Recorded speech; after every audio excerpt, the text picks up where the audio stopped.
Finally दोस्तों आज आपके सामने हाजिर है 2025 की ये है हीरो की स्प्लेंडर प्लस का ऑल ब्लैक कलर का ये है OBD 2B वाला नया मॉडल। इस बाइक में कंपनी ने गिनती के 4 सबसे बड़े बदलाव किए हैं। ये मैं आपको इस वीडियो में 1 बाय 1 बताने वाला हूँ। साथ में इसकी माइलेज, टॉप स्पीड, नई ऑन रोड प्राइस क्या है। अब इसके पहले सबसे बड़े अपडेट की अगर मैं बात करूँ तो जैसा कि OBD 2B वाला लेटेस्ट वाला मॉडल है तो यहाँ पर कंपनी ने इसमें एक ऑक्सीजन सेंसर तो पहले की तरह ऊपर में दिया ही है, लेकिन लेटेस्ट अपडेट के तौर पर यहाँ पर एक दूसरा वाला जो ऑक्सीजन सेंसर है वो यहाँ पर वायर के थ्रू इसमें यहाँ पर कनेक्ट कर दिया है। मतलब एक तो आपको आगे की साइड में मिलेगा कैटेलिटिक कन्वर्टर के, एक आपको यहाँ पर पीछे की साइड में मिलेगा, ठीक है। और इंजन की अगर हम बात करें तो भाई यहाँ पर आपको 97.2 सीसी का air cooled 4 stroke single cylinder BS6FI OBD 2B compliant वाला न्यू रिफाइंड इंजन दिया है। ये इंजन आपको देता है 8.02 PS की मैक्स पावर 8500 RPM तक, और ये इंजन आपको 8.05 Nm का टॉर्क आपको निकाल कर देता है 6500 RPM तक। माइलेज की बात करें तो कंपनी इसका जो माइलेज है वो 71 kmpl का क्लेम करती है, लेकिन ये आराम से आपको 60 से 65 kmpl का माइलेज आपको निकाल कर दे देती है। टॉप स्पीड भी ये आराम से 90 की चली जाती है। इसमें 165 mm की आपको मिलती है ग्राउंड क्लियरेंस। और स्प्लेंडर प्लस का सबसे बड़ा जो रीजन है बिकने का वो है भाई इसका लेटा हुआ इंजन। इस तरह के जो लेटे हुए इंजन होते हैं ये फ्यूल एफिशिएंट माने जाते हैं। अब ये जो स्प्लेंडर प्लस है इसलिए ज़्यादा बिकती है क्योंकि इस लेटे हुए इंजन को लोग जो है वो बहुत ज़्यादा पसंद करते हैं। इसका जो ब्रेक पैडल है ये भी आपको थोड़ा सा क्रोम का मिलता है, जो कि सेफ्टी पॉइंट ऑफ व्यू के हिसाब से इसमें यहाँ पर सेट किया है। फुटरेस्ट इसमें फोल्डेबल मिल जाते हैं, किक और सेल्फ दोनों चीज़ें मिलती हैं। इस बाइक के दूसरे अपडेट की अगर हम बात करें तो ये जो इसका टूल बॉक्स है ये पूरा बदल चुका है। अब यहाँ पर प्रोग्रामेड FI की बैजिंग मिलती है, यहाँ पर पियानो ब्लैक फिनिश है। इसको मैं यहाँ पर ओपन करके दिखा देता हूँ। लेकिन इससे पहले वाले मॉडल में जो टूल बॉक्स आपने देखा होगा वो आपको थोड़ा सा साइज़ में छोटा मिलता था, लेकिन इसका जो साइज़ है वो यहाँ पर कंपनी ने इंक्रीज कर दिया, मतलब कि बढ़ा दिया है। तो आप देख सकते हैं जैसा कि यहाँ पर जो टूल बॉक्स है वो अंदर की साइड में भी ये जा रहा है। इसमें आप चाहो तो बाइक के डॉक्यूमेंट वगैरह भी आराम से कैरी कर सकते हैं अगर आप चाहो तो इसमें, और जो भी टूल वगैरह होते हैं वो यहाँ पर आराम से आप इसमें कैरी कर पाएंगे। अब इस बाइक के तीसरे सबसे बड़े चेंजेस की बात करूँ तो भाई इसका जो मीटर पैटर्न है ये पूरा यहाँ पर बदल चुका है। हालांकि इसमें डिजिटल वाला मीटर नहीं मिलता है क्योंकि ये लोअर वाला वेरिएंट है।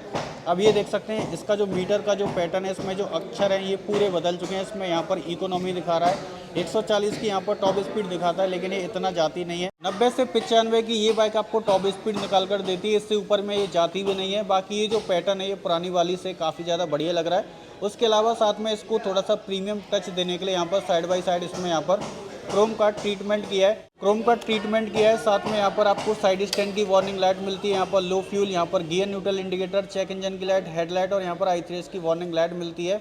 उसके अलावा यहाँ पर आपको मिलता है एनालॉग में यहाँ पर फ्यूल गेज मिलता है। उसके अलावा यहाँ पर एक USB चार्जिंग का पोर्ट है। क्लच का जो लीवर है वो थोड़ा सा हल्का सा टाइट है, बहुत ज़्यादा मतलब कि हल्का नहीं है। यहाँ पर आपको एक फीचर्स मिसिंग मिलेगा, वो ये है कि यहाँ पर कोई भी पासिंग का बटन नहीं है, सिर्फ यहाँ पर अपर डिपर का बटन मिलता है। इंडिकेटर और हॉर्न इसमें सिंगल है। अगला अपडेट ये है कि भाई इसके जो ये साइड वाले मिरर हैं ये भी पूरे यहाँ पर बदल चुके हैं, जो कि डिज़ाइन में थोड़े से ज़्यादा प्रीमियम लग रहे हैं और साइज में भी ये थोड़े से ज़्यादा पुराने वाले से बड़े लग रहे हैं। यहाँ पर I3S का बटन दिया गया है जो कि फ्यूल सेविंग में काफ़ी मदद करने वाला है। अब बाइक में किक से स्टार्ट कर लेते हैं। तो भाई सबसे पहले आप इसके साउंड को सुनो।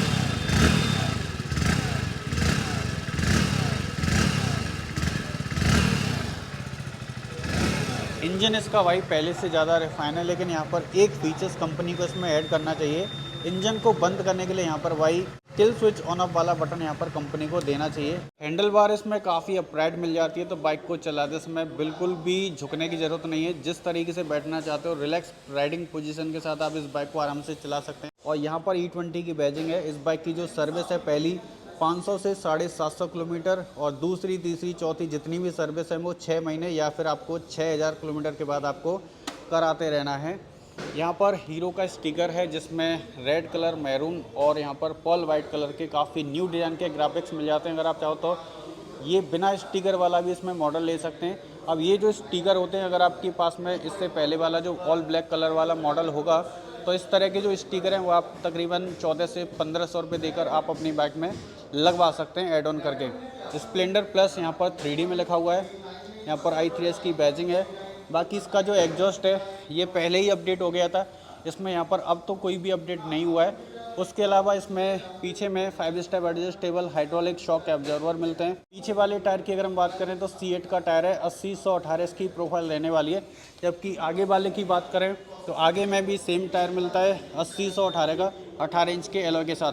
अब पीछे में कम से कम कंपनी को यहाँ पर 100 सेक्शन या फिर 90 सेक्शन का थोड़ा सा वाइड और चौड़ा टायर इसमें देना चाहिए। 130 mm की ड्रम ब्रेक मिलती है, कॉम्बी ब्रेकिंग का सेटअप मिलता है, दोनों ब्रेक इसकी एक साथ काम करने वाले हैं। फ्रंट में आपको टेलीस्कोपिक हाइड्रोलिक शॉक एब्जॉर्वर मिलते हैं। आगे वाला जो फेंडर है प्लास्टिक बॉडी का रहने वाला है।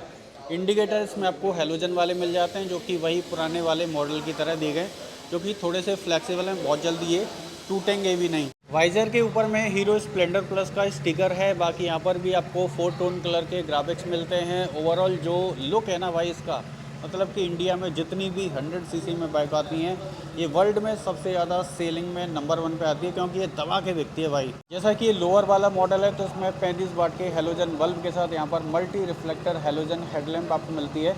अगर आप इसमें एक्सटेक वाला टॉप एंड वाला मॉडल लेते हैं तो वहाँ पर LED हेडलाइट का पूरा सेटअप आपको इस बाइक में देखने को मिल जाता है। जबकि इस बाइक के रियर में चलते हैं तो भाई यहाँ पर आपको वही पुराना वाला एक कैरियर मिलता है, जो कि मेटल और क्रोम का बना हुआ है, जिसके ऊपर में आप बहुत सारा सामान भी यहाँ पर कैरी कर सकते हैं अगर आप कहीं भी बाज़ार वगैरह जाते हैं। हेलोजन वाली टेल लाइट मिलती है, जो कि नॉर्मल है, हीरो की ब्रांडिंग है। हेलोजन वाले इंडिकेटर मिलते हैं। अब ये लेटेस्ट वाला ही मॉडल है। पीछे वाला जो मडगार्ड है ये भी पूरा बदल चुका है। पहली वाली स्प्लेंडर प्लस का टोटल अलग था, ये थोड़ा सा ज़्यादा वाइड और चौड़ा कर दिया। और पुरानी वाली स्प्लेंडर से इसका जो मडगार्ड है पीछे वाला, ये थोड़ा सा ज़्यादा वाइड और ज़्यादा चौड़ा हो चुका है, लेकिन टायर का जो साइज़ है वो थोड़ा सा पतला है। इसमें 100 सेक्शन का थोड़ा सा वाइड और चौड़ा टायर इसमें देना चाहिए कंपनी को। सीट कंफर्ट की अगर मैं बात करूं तो इसकी जो सीट है वो बहुत ज़्यादा लंबी नहीं मिलती, लेकिन इसके सीट के अंदर की जो थिकनेस वगैरह है, इसके अंदर की जो फॉर्म है वो काफ़ी अच्छी खासी लेवल में दी गई है।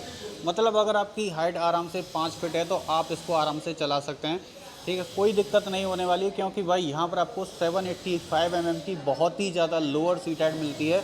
ऊपर से अगर आप इसकी सीट को यहाँ पर मॉडिफिकेशन के तौर पर कटवा भी देते हैं ना, तो इससे इसकी जो सीट है वो आराम से 20 से 30 mm और ज़्यादा नीचे चली जाएगी। तो मतलब आपकी जो हाइट है ना 4 फीट 8 इंच है, 5 फीट है, 5.5 है, आराम से इसको चला सकते हो, बिल्कुल भी दिक्कत नहीं होने वाली है। इसलिए ये जो बाइक है ना वो भाई इंडिया में बहुत अच्छे खासे नंबर में सेल होती है। आज की डेट में इंडिया में ये इकलौती एक ऐसी रीसेल वैल्यू वाली बाइक है। अगर आप इस बाइक को 2 साल चलाकर भी बेचोगे तो अच्छे खासे दाम में बिक जाती है। अगर आप किसी भी और कंपनी की बाइक बेचोगे ना तो 150 सीसी वाली बाइक के मुकाबले भी ये आपको ज़्यादा बढ़िया रीसेल वैल्यू देती है। यहाँ पर FI की बैजिंग है, ये पूरा कवर्ड है। इसमें फ्यूल इंजेक्शन टेक्नोलॉजी मिलती है, कम से कम 1.5 लीटर पेट्रोल आपको इसमें रिजर्व करके रखना पड़ता है। उसके अलावा यहाँ पर स्प्लेंडर प्लस है, i3 की बैजिंग है, जाली वाला साडी गार्ड है। इसका जो चेन सेट कवर है पहले आपको मेटल का मिलता था, अब ये प्लास्टिक बॉडी का हो चुका है। लेकिन प्लास्टिक बॉडी के जो चेन सेट कवर होते हैं ये थोड़े से ज़्यादा बढ़िया रहते हैं, डस्ट वगैरह नहीं पकड़ते हैं। इसमें 4 स्पीड गियर बॉक्स मिलता है, चारों गियर AD से डाले जाते हैं, पंजे से निकाले जाते हैं। और नीचे में side stand engine top sensor वाला यहाँ पर फीचर्स दिया गया है। तो प्राइस की बात करें तो ये हीरो स्प्लेंडर प्लस का ड्रम ब्रेक वाला ऑल ब्लैक कलर का ये है OBD 2B वाला लेटेस्ट वाला मॉडल, और इसकी एक्स-शोरूम कीमत है 79,816 रुपये, 79,816 रुपीज़। और इसकी ऑन रोड कीमत है 99,237 रुपये, 99,237 रुपीज़। ये ऑन रोड कीमत जो है वो मैंने आपको इसके बिना स्टिकर के साथ बताई। अगर आप इसमें इस तरह के स्टिकर लगवाना चाहते हैं तो इनकी जो कीमत है वो तकरीबन 1400 से 1500 रुपये के अप्रॉक्स में रहने वाली है। तो ये ऑन रोड कीमत की जानकारी मैंने आपको बताई है SMSG हीरो शोरूम, नारायण तला, VIP रोड, कोलकाता शोरूम की। शोरूम की सारी जानकारी आपको इस वीडियो के डिस्क्रिप्शन बॉक्स में मिल जाएगी। अगर आप भी जानना चाहते हैं आपके शहर में इस बाइक की ऑन रोड कीमत क्या रहने वाली है तो कमेंट करें अपने शहर का नाम, मैं आपको आपके शहर की इस बाइक की ऑन रोड प्राइस रिप्लाई करके बता दूंगा। थैंक यू दोस्तों।